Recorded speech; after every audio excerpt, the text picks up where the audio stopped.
Meanwhile, when major political events happened in the country, wars, economic depressions, social movements, the national media would still occasionally bring back the mystery of the school bus.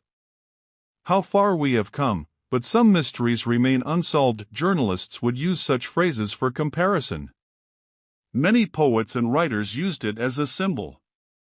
In one novel, the bus became the lost childhood. In a poem, the bus became an invisible American tragedy. University students wrote essays, The Vanishing School Bus as a collective memory. In art exhibitions, someone painted an empty yellow bus, with empty stares from the windows, surrounded by darkness.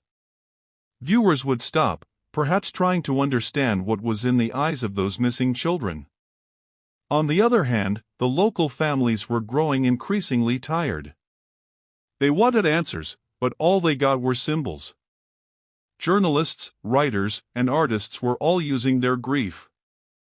Some gained fame, some won awards. Yet the parents who lost their children still looked at empty beds every day. 4 decades passed. Still, every summer, candles were lit at the memorial. But attendance was limited now. Only a few families and some compassionate neighbors came. They would silently light candles and stay quiet for a while. The old names would float in the air, names that no one had been able to bring back. At the national level, it was gradually listed as an unsolved mystery. Various magazines would publish lists, America's 10 unsolved mysteries. The school bus incident was always on that list.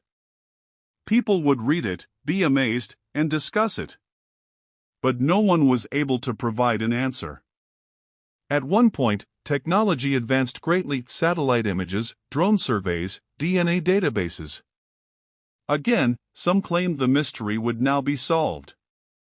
Investigators searched hills, mines, rivers, every corner with new instruments. But again, they failed. No evidence was caught by the satellite's eye either. Then people were even more amazed. If no answer could be found in such an advanced technological age, then perhaps it never would be. In this way, the incident solidified in time. There was no longer fear in the town, but a kind of inevitable silence. As if everyone had accepted this as their history. The new generation grows up seeing this, learning that not all questions in life have answers. And in the history of all of America, it became a symbol. Just as some towns are known for wars or natural disasters, this town became known for the mysterious yellow school bus, which left one afternoon and never returned. The flow of time doesn't stop. The parents in that town who first lost their children grew old one by one. Many died without ever finding their children.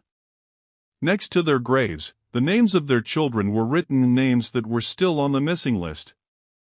As if that emptiness remained between death and life. The children who were alive then are now grandparents. They sit their grandchildren on their laps and tell them stories. When we were little, 26 of our school friends disappeared together. They vanished, along with the bus. The little ones look on in awe. For them, it is like a folk tale. Like a ghost story, but a true one. In this way, the incident began to merge into American folklore. Teenagers would sit around a campfire and tell this story. Some would say, if you stand by the highway at night, you can hear the children's laughter. Some claimed they had seen it, a faint yellow light, like a bus headlight. Slowly, the boundary between reality and imagination blurred. In school textbooks, the incident entered a chapter on history. A few paragraphs would be there in the chapter on child disappearance, law enforcement, and societal response. Teachers would explain, this incident has taught us to be always vigilant, to stand together as a society. Students would read it for exams, write answers in their notebooks. But for the families who were still alive, it was a devaluation of their pain. In university classrooms, the incident became a topic of discussion in psychology, sociology, criminology, and even literature. Researchers wrote papers on how a mystery lives on in people's minds from one generation to the next. Their theses stated, "This incident teaches us how a society learns to live with unknown questions." In the town, the tourism industry gained a new dimension. Those who once came only to see the hills and nature now came to see the town of the mystery. Guided tours started, walking by the old school building, the memorial, and the road where the bus was last seen. Some residents were happy about it, as it boosted business. But others were annoyed. Their pain was just becoming entertainment in the eyes of tourists. The national media would occasionally return, especially when a new documentary was being made. Those documentaries would have drone footage, dramatic music, and the camera slowly zooming in on pictures of the children. Viewers would sit in front of the TV or in theaters, stunned and horrified. But then they would return to their own lives. Meanwhile, the families in the town were forced to reopen their old wounds once again. When half a century passed, the mystery remained unsolved. But now, a strange change came over the town. The new generation, born long after, no longer carried the grief. For them, it was part of their identity. When they said their town's name, others would say, "Oh, isn't that the town where the school bus disappeared?" A kind of reluctant fame had built up. Young artists painted murals on the town's walls, a yellow bus, with constellations around it, and shadowy figures in the windows. Tourists began to take pictures. Some would stand silently in front of the mural and pray, while others would just post it on Instagram. On the other hand, some families were filled with anger. For them, it was playing with their pain. They would say, "We lost our children, and you're taking selfies with it?" But the young generation didn't understand that. For them, the incident was history, a symbol, a kind of legend. In American culture, this mystery slowly became a symbol of lost innocence. Critics wrote, "When the children of one town are no longer safe, we all become unsafe." Many said this incident taught America how to live with unknown fear. And the more time passed, the clearer it became that perhaps an answer would never come. New technologies were introduced, new investigations were conducted, and new DNA was matched, but the result was always zero. Society slowly learned some mysteries are meant to remain unsolved. Now, the town holds an annual festival, Remembrance Day. There are songs, poems are read, and the names of the children are pronounced one by one. The new generation participates. They may not have seen those children, but they remember the names. The names have become the only sign of their existence. In this way, the incident became a permanent part of American folklore. And not just for one town, but it became linked with the history of the entire country.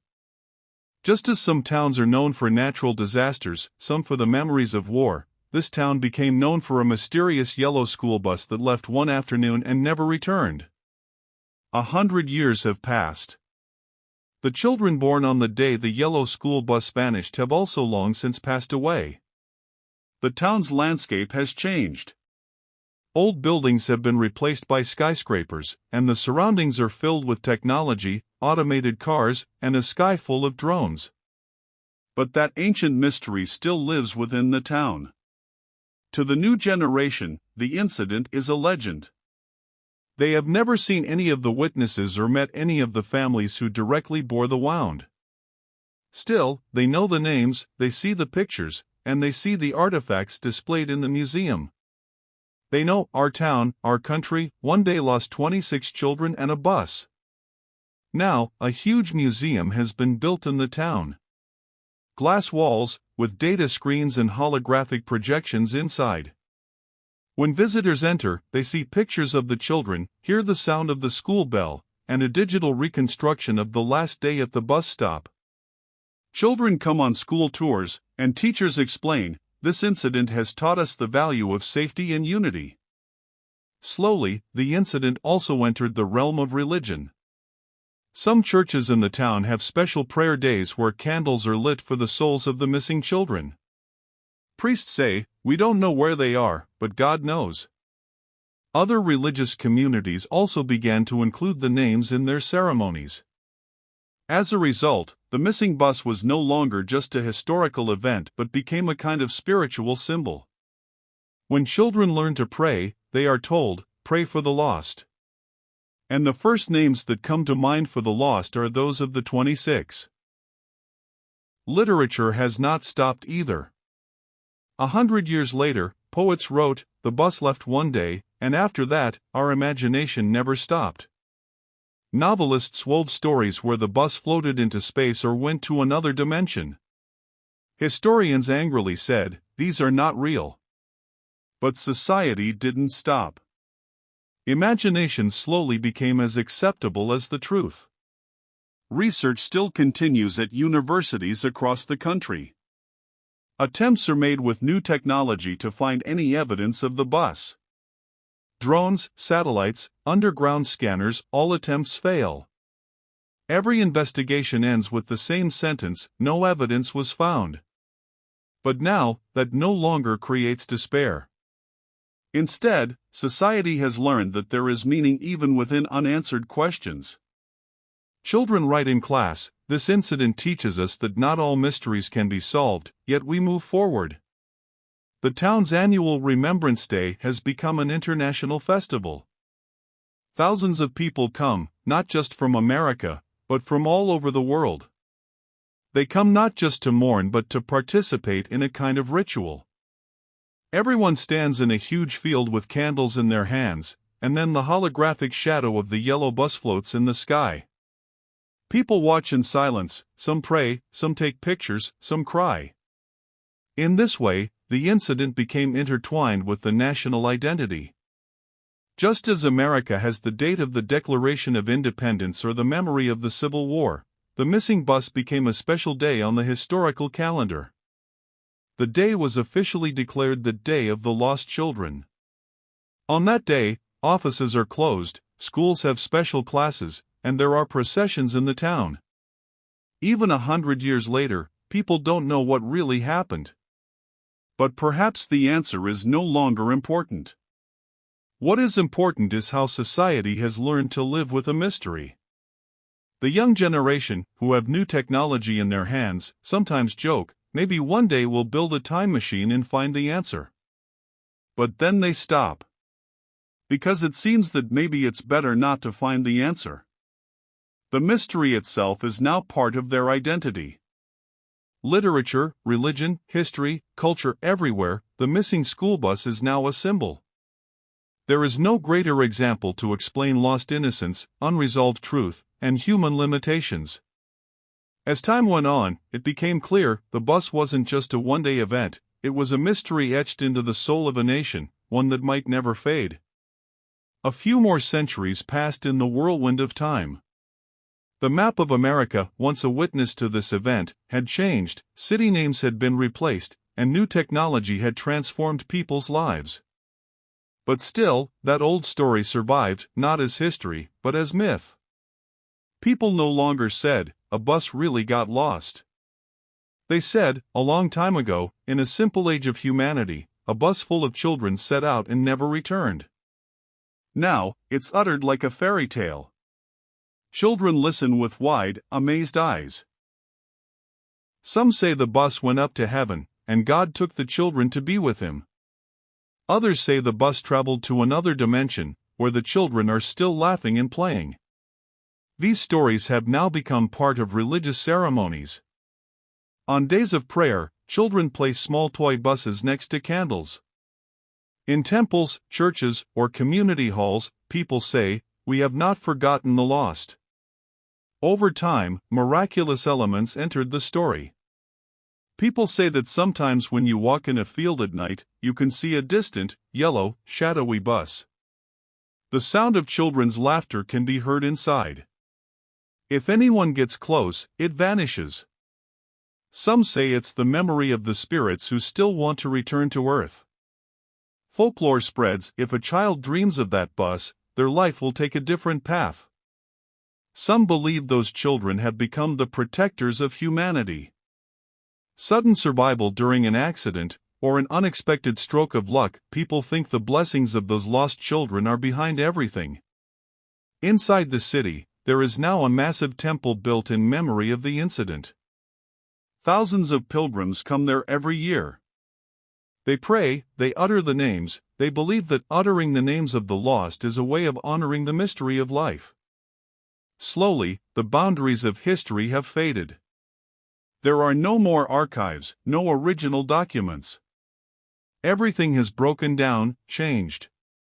But the story survives on people's lips. Children are told, a bus got lost in the land of our ancestors one day, and from that day, we learned that not all questions have answers. Thus, the event is not just an unsolved mystery, it has become a myth. Just as the Greeks told stories about their gods and the Egyptians wrote their legends, people in one corner of America say, this is the story of our lost bus. Future philosophers say, this is not just a story, it is a symbol of human existence. We are all on a bus, on a journey, but we do not know where we are going. Poets write, the bus is inside our hearts, we see ourselves through its window. And at one point, people could no longer say for sure, did the bus really happen, or was it just imagination? Because the evidence of reality has been lost, only the story survives. And the story became the truth. Those being born now, to them, this is the eternal lesson, some mysteries are never solved. And that unresolved truth pushes people toward new imaginations, teaching them to accept their own limitations. The real event of the past now stands in the place of a myth. The yellow bus lives on not in people's memory, but in their belief. A one-day school trip has now become a spiritual journey for humanity. Thousands of years have passed. The country once called America is now buried under the soil. The cities have vanished, and the skyscrapers have crumbled into ruins, merging with the ground. River courses have changed, mountains have eroded, and the sea has swallowed new lands. History libraries, universities, research labs, all have been lost. But it's astonishing that a story still floats on people's lips. They don't know where it came from, they don't know when it happened, yet this story has spread from generation to generation. Now, no one even recognizes the word America, they only know, in an ancient world, in one country, a bus got lost. Inside the bus were innocent children. This story is now the main pillar of folklore. Singers of the new civilization sing, the yellow chariot ascended into the sky with the children. Poets compose epics where the bus becomes the vehicle of an angel. They believe those children have become immortal, they now reside within the stars in the sky. When people see the twinkle of stars at night, they think, those are the smiles of those children. Now, the symbol of the bus appears in religious ceremonies. Stone-carved yellow chariots are kept in temples. Children on pilgrimage kneel before it. They are taught, we will all board that bus one day. That bus is the symbol of our final journey. New philosophers use this story as an explanation of existence. They say, our life is a school trip, we are all traveling children, and the bus is our destiny. We don't know where we are going, but the journey doesn't stop. Even warriors use this story. Before going into battle, they say, if we don't return, we will become passengers on that bus. And after death, it is said of the martyrs, they have now boarded the bus and will not return. Many changes have come to the folklore over time. Some say the bus was a huge golden chariot. Some say it was a vehicle wrapped in fire that touched the sky and went away. Some say it was a test from a deity who took human children into their own realm. All history of the real event has been lost. There are no dates, no names, no proof. But the story has survived. And now, within this story, the identity of a new civilization is being forged. They call themselves, we are the descendants of those children who were lost. As time passed, the story took on an epic form. Poets composed long poems where the bus driver was depicted as a mysterious guide. The children became angels. Their laughter became the sound of thunder, their play became the dance of the storm. Now, no one questions what really happened. They say, this is our truth because this is our story. The story, more than reality, has become the main force of survival. A small fragment of a small event from thousands of years ago has now spread into the epics of the universe. And in this way, humanity has learned truth fades, evidence is lost, but a story lives on forever. Millions of years have passed. The earth has changed its form many times. Ice ages have come and gone. The sea has risen, and deserts have expanded. The city where the school bus was lost no longer exists. Soil, stone, trees, everything has changed. Human civilization once reached its technological peak, then slowly destroyed itself. There are no satellites in the sky, no ships on the sea, no cities on the land. The earth is silent. But the earth is not completely empty. Some extraterrestrial explorers arrived from a new constellation, whose technology was beyond human dreams. They began to wander through the ruins of Earth, searching for fragments of ancient civilization. One day, they found a strange object, decomposed paper, broken statues, and a type of folklore symbol. There were no names of countries or times, just some scribbles, a picture of a wheeled, circular object with small people drawn inside. Below the picture, in faint symbols, was written, "School Bus." The extraterrestrials couldn't understand anything at first. They themselves named it, the story of the lost chariot. They said, this must be part of Earth's epic. They recovered fragmented stories. Somewhere it was written, 26 children. Somewhere else, driver was mentioned. Somewhere it was said, a lost journey. Combining these, the extraterrestrials created a new myth. According to them, long ago, the people of Earth sacrificed 26 children and a chariot to the gods. That chariot flew into the sky and entered the realm of the gods. And those who remained on Earth spread this story by word of mouth. The extraterrestrials took this story to their own civilization. They said, look, a lost race from a lost planet has left us a cosmic message. Their religious leaders said, these 26 children are actually star souls, whose job is to travel the universe and guide new civilizations. Their poets wrote songs, through the window of the yellow chariot, we see cosmic light. Their artists drew on huge walls a golden chariot with smiling children waving to an unknown direction. Over time, the extraterrestrials forgot that they had received this story from Earth. Now they believe it is their own history. Their holy books state, in the first age, a yellow chariot descended from the sky, then took the children away to the cosmic realm. We are all the descendants of those children. A tiny mystery of Earth now became a huge myth of the universe. Maybe someday, when children are born on a new planet, their mothers will say before they sleep, there was a bus in a country that started a journey one day and never returned. Innumerable millennia have passed. No one remembers the name of Earth anymore. Only a few extraterrestrial civilizations remember it as the lost blue planet. Humans were born there, and the only legend they left behind was the story of the yellow chariot or the school bus. By now, the story has completely changed.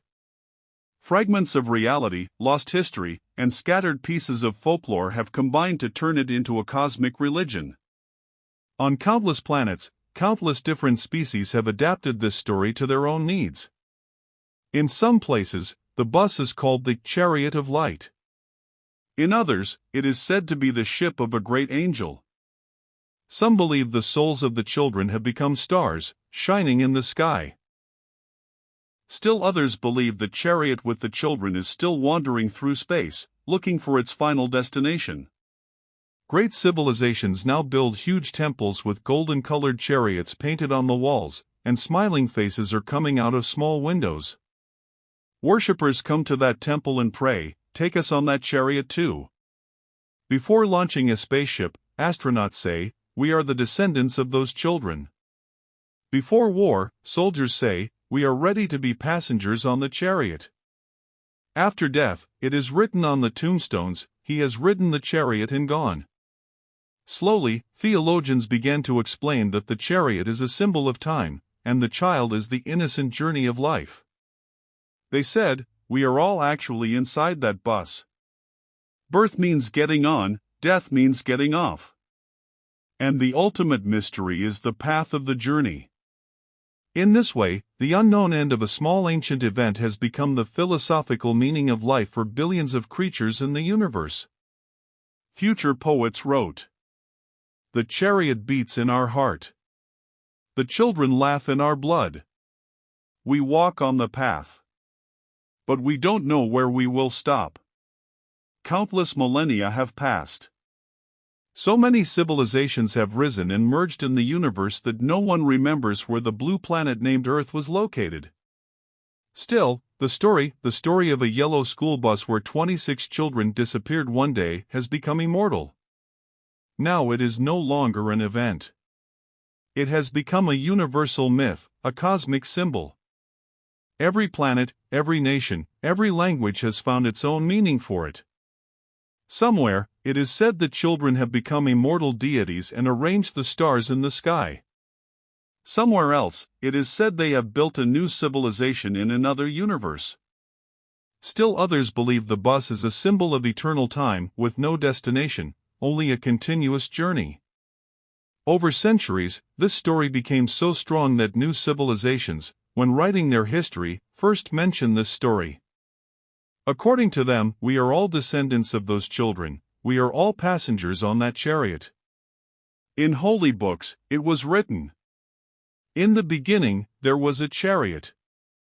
There were 26 children in the chariot. They began their journey, and no one knows where they went. Their laughter still echoes in the universe." Artists created huge statues, a golden-colored chariot from whose windows small dots of light are coming out. Poets wrote songs where the journey means life, and being lost means freedom.